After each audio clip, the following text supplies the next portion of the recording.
So hello friends, welcome to you fitter techno channel. तो friends, हम लोग जो है ITI फिटर टर्नर एवं मशीनिस्ट ट्रेड के लिए 1000 टेक्निकल MCQ की सीरीज को स्टार्ट किए थे। उस सीरीज का यह तीसरा वीडियो है। इससे पहले हम लोग जो है 2 वीडियो में टोटल 40 क्वेश्चन को कवर कर चुके हैं। यदि आपने उन 2 वीडियो को नहीं देखा है तो चैनल में प्लेलिस्ट बनी है 1000 टेक्निकल MCQ करके, तो वहां से जाकर आप उन वीडियो को देख सकते हैं। आज की वीडियो में 41 नंबर के क्वेश्चन से आगे के क्वेश्चन को देखेंगे। तो चलिए स्टार्ट करते हैं वीडियो को। उससे पहले चैनल में जो नए हैं और अभी तक सब्सक्राइब नहीं किए हैं तो सब्सक्राइब कर लीजिए, क्योंकि इसी तरह का ITI से रिलेटेड जो है यहाँ पर आपको कंटेंट देखने को मिल जाता है। यहाँ पर 41 नंबर में क्या बोला गया है, what is the purpose of using A feeder की। फीडर की जो होती है उसका उपयोग किस लिए किया जाता है। ऑप्शन दिया गया है for temporary joint between shaft and hub, या फिर टू इंक्रीज सरफेस फिनिश, क्या सरफेस फिनिश को इंक्रीज करने के लिए, या फिर टू रिड्यूस वियर, क्या वियर को यानी घर्षण को कम करने के लिए, या फिर रिड्यूस वेट, क्या जो है वजन को कम करने के लिए। तो एग्जैक्ट राइट आंसर क्या हो जाएगा यहाँ पर, A option, for temporary joint between shaft and hub. Shaft and hub के बीच में टेम्परेरी टाइप का जॉइंट बनाने के लिए। ठीक है, यहाँ पर ए ऑप्शन आपका राइट आंसर हो जाएगा। नेक्स्ट 42 नंबर में क्या बोला गया है, which gauge is use to check clearance between mating part. मिलने वाले पार्टों के बीच, मैटिंग पार्ट्स के बीच क्लियरेंस जांचने के लिए कौन सा गेज प्रयोग किया जाता है। Slip gauge, feeler gauge, plug gauge, या फिर थ्रेड गेज। तो क्या राइट आंसर हो जाएगा 42 नंबर का, बी ऑप्शन, फीलर गेज का उपयोग जो है मैटिंग पार्टों के बीच के क्लियरेंस को जांचने के लिए प्रयोग किया जाता है। नेक्स्ट यहाँ पर 43 नंबर में बोला गया है, which part of drill helps in removing chips from the hole. Drill का कौन सा हिस्सा होल से चिप्स निकालने में मदद करता है, यानी ड्रिल का ऐसा कौन सा पार्ट है, कौन सा हिस्सा है जिससे जो है होल से चिप्स जो है जो बर होती है वो बाहर रिमूव होती है। किसके माध्यम से, क्या सैंक के माध्यम से, फ्लूइड के माध्यम से, पॉइंट के माध्यम से, या फिर बॉडी से। तो क्या राइट आंसर हो जाएगा आप लोगों का, बी ऑप्शन, 43 का जो है बी ऑप्शन राइट आंसर होगा। फ्लूइड के माध्यम से जो है चिप्स रिमूव होती है। नेक्स्ट क्वेश्चन बोला गया, which process is use to make a surface rough for gripping purpose. Gripping के लिए सतह को खुरदुरा बनाने की प्रक्रिया क्या कहलाती है। बहुत इंपॉर्टेंट क्वेश्चन है कि ग्रिपिंग करने के लिए हम कौन सी ऑपरेशन को करते हैं। नर्लिंग यानी खुरदुरा बनाने की प्रक्रिया को उसको क्या बोलते हैं, स्क्रैपिंग, फाइलिंग, या फिर टेपर टर्निंग। तो क्या राइट आंसर हो जाएगा, नर्लिंग हो जाएगा। ए ऑप्शन आपका राइट आंसर होगा। नेक्स्ट यहाँ पर 45 नंबर में बोला गया है कि what is the function of a mandrel. Mandrel का कार्य क्या है। ऑप्शन मिल जाता है, to hold hollow jobs for machining, क्या मशीनिंग के दौरान हालो जॉब को यानी खोखले जॉब को पकड़ने के लिए, या फिर टू मेजर बोर, क्या बोर को मापने के लिए, या फिर टू चेक टेपर, क्या टेपर को चेक करने के लिए यूज किया जाता है, उसका ये कार्य होता है, या फिर होल्ड सॉलिड जॉब, क्या मजबूत जॉब को पकड़ने के लिए। तो क्या राइट आंसर हो जाएगा, A option, to hold hollow jobs for machining. Machining के दौरान जो है खोखले जॉब को पकड़ने के लिए। नेक्स्ट क्या बोला गया है 46 नंबर में कि which tool is used for checking thread pitch, यानी थ्रेड की पिच जांचने के लिए कौन सा टूल प्रयोग किया जाता है। Screw pitch gauge, micrometer, vernier caliper, या फिर रीमर। तो क्या राइट आंसर हो जाएगा, ए ऑप्शन ही होगा। स्क्रू पिच गेज के माध्यम से हम जो है चूड़ी की पिच की जांच कर सकते हैं।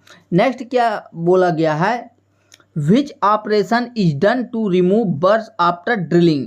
ड्रिलिंग के बाद बर हटाने के लिए कौन सा ऑपरेशन किया जाता है। सपोज आपने किसी पार्ट पर ड्रिलिंग किया तो ड्रिलिंग के बाद जो है उसके एंड पर बर रह जाती है, उसके जो है रेसे रह जाती हैं, तो उनको हटाने के लिए हम कौन सा ऑपरेशन करते हैं।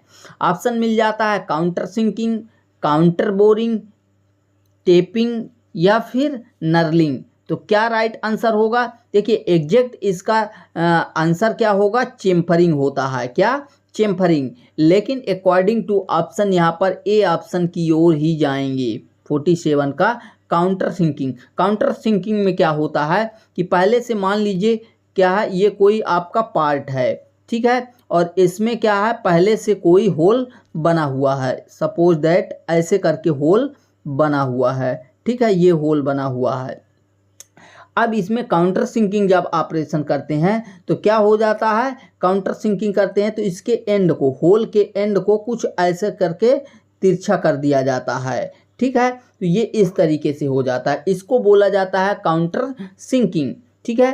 तो ये हमारा क्या राइट आंसर होगा यहाँ पर, काउंटर सिंकिंग। ये सेम चेम्फरिंग की तरह ही होता है।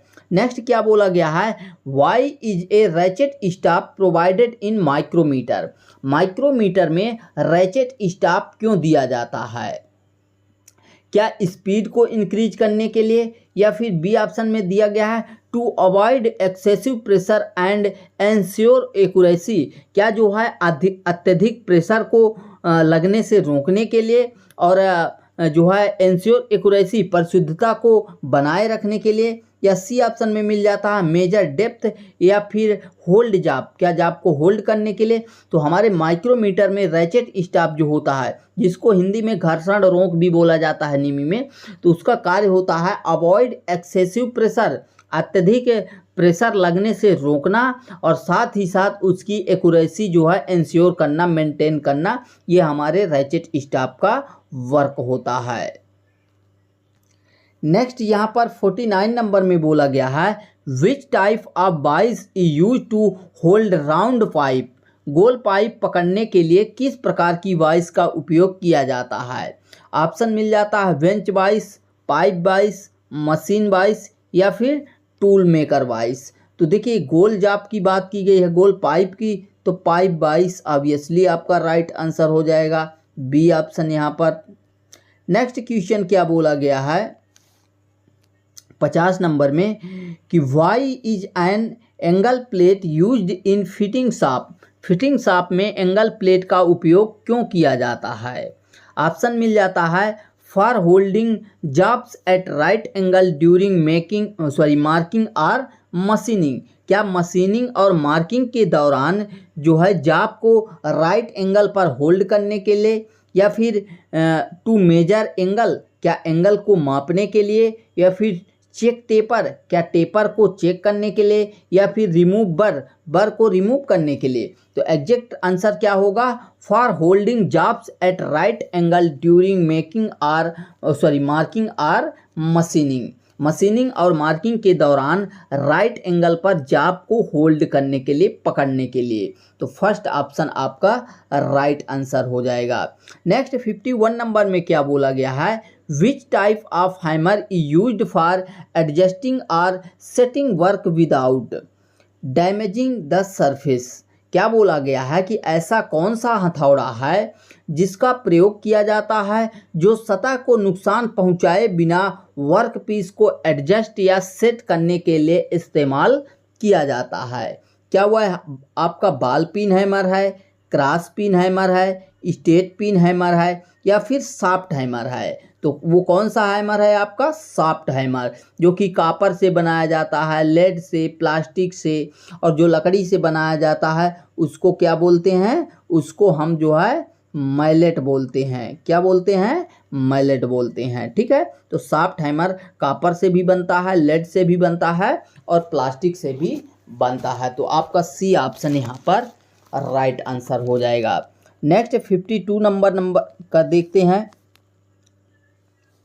यहाँ पर 52 नंबर में बोला गया है when filing a hard material which cut off file is most suitable for smooth finishing. कठोर धातु पर फाइलिंग करना है तो उस समय हम स्मूथ फिनिशिंग के लिए कौन सी फाइल उपयोग करेंगे या सबसे उपयुक्त होगी? क्या वहाँ पर हम बास्टर्ड फाइल का यूज करेंगे, सेकंड कट फाइल का, स्मूथ का या फिर रफ का? यहाँ पर अकॉर्डिंग टू ग्रेड दिया गया है, कट जरूर यहाँ पर हर फाइल में लगा हुआ है, but according to grade option दिया गया है। तो ग्रेड के अनुसार आप जब हार्ड मटेरियल पर फाइलिंग कर रहे हैं तो उस कंडीशन में आपको स्मूथ फिनिशिंग की ज़रूरत है, तो आप किसका उपयोग करेंगे? 52 नंबर में ये पूछा गया है, तो किसका यूज करेंगे? यहाँ पर आपका राइट आंसर हो जाएगा स्मूथ फाइल का ही, क्योंकि यही तो स्मूथ फिनिशिंग देगी। नेक्स्ट 53 नंबर में बोला गया है which device is use to check concentricity of a cylindrical job in lathe और fitting work? Cylindrical work piece की कंसेंट्रिसिटी जांचने के लिए कौन सा उपकरण प्रयोग किया जाता है?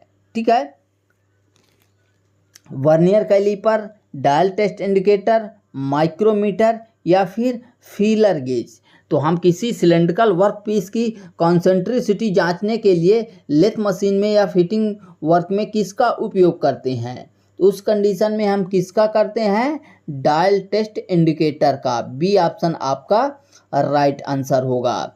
नेक्स्ट 54 नंबर में बोला गया है a reamer used after drilling because? Drilling के बाद रीमर का प्रयोग क्यों किया जाता है? किस रीजन से जो है ड्रिलिंग के बाद रीमर का उपयोग किया जाता है? ऑप्शन मिल जाता है to enlarge the hole quickly, क्या शीघ्रता से होल को जो है बड़ा करने के लिए, या फिर सेकंड ऑप्शन में मिल जाता है to provide smooth and accurate size hole, क्या यह स्मूथ फिनिशिंग के साथ साथ एक्यूरेट साइज प्रोवाइड कराता है, या फिर check the diameter of the hole, क्या होल के डायामीटर को चेक करता है, या फिर रिड्यूस कटिंग स्पीड, क्या कटिंग स्पीड को कम करता है? तो एग्जैक्ट राइट आंसर आपका क्या हो जाएगा? B option to provide smooth and accurate size whole.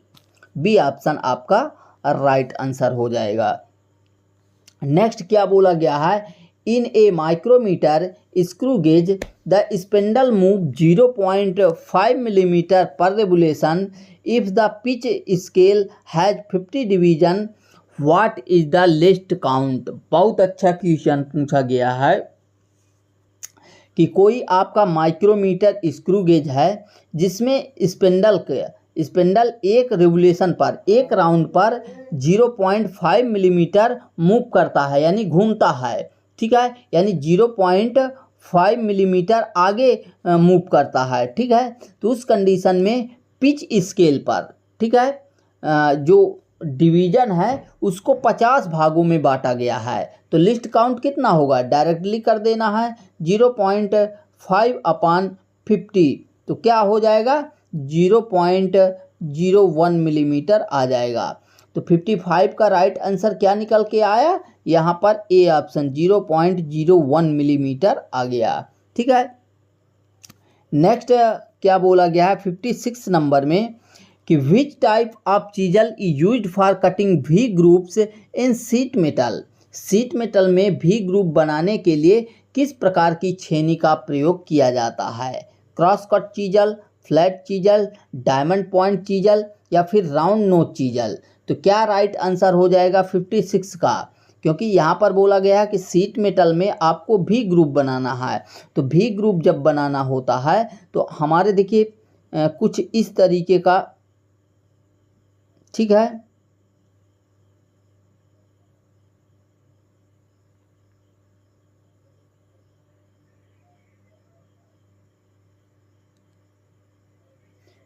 कुछ इस तरीके का जो है शेप बनता है। तो ये जो पॉइंट होता है डायमंड टाइप का होता है, इसलिए इसको डायमंड पॉइंट चीजल बोला जाता है। हाथ से बनाना थोड़ा सा मुश्किल होता है, तो यहाँ पर आपका diamond point chisel right answer हो जाएगा।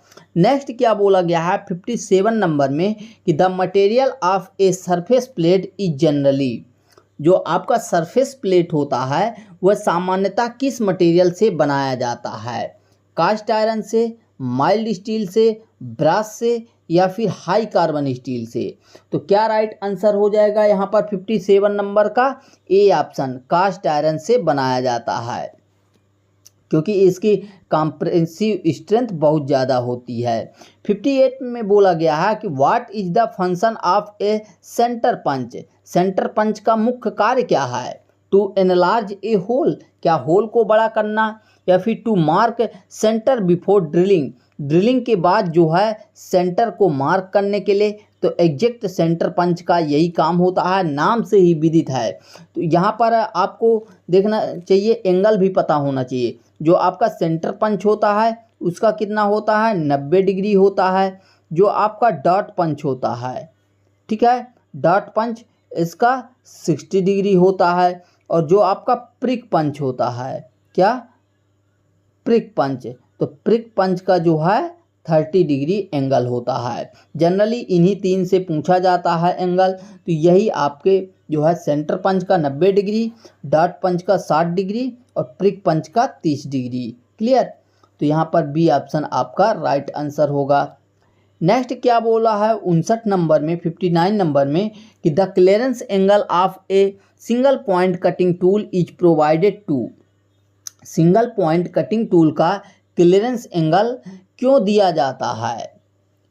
ऑप्शन मिल जाता है to provide strength the tool, क्या हमारे टूल को जो है मजबूती प्रदान करना, या फिर रिड्यूस टूल वियर, क्या हमारे टूल के घर्षण को कम करना, या फिर सी ऑप्शन में मिल जाता है to avoid rubbing between tool and work piece, क्या हमारे वर्क पीस यानी कार्यखंड और टूल के बीच जो घर्षण हो रहा है उसको रबिंग को रोकने के लिए। तो एग्जैक्ट यही ऑप्शन आपका राइट आंसर हो जाएगा। क्लियरेंस एंगल का पर्पज ही होता है कि अवकाश प्रोवाइड कराना। नेक्स्ट एंड आज की वीडियो का लास्ट क्वेश्चन क्या बोल रहा है कि in which operation is a tap wrench used.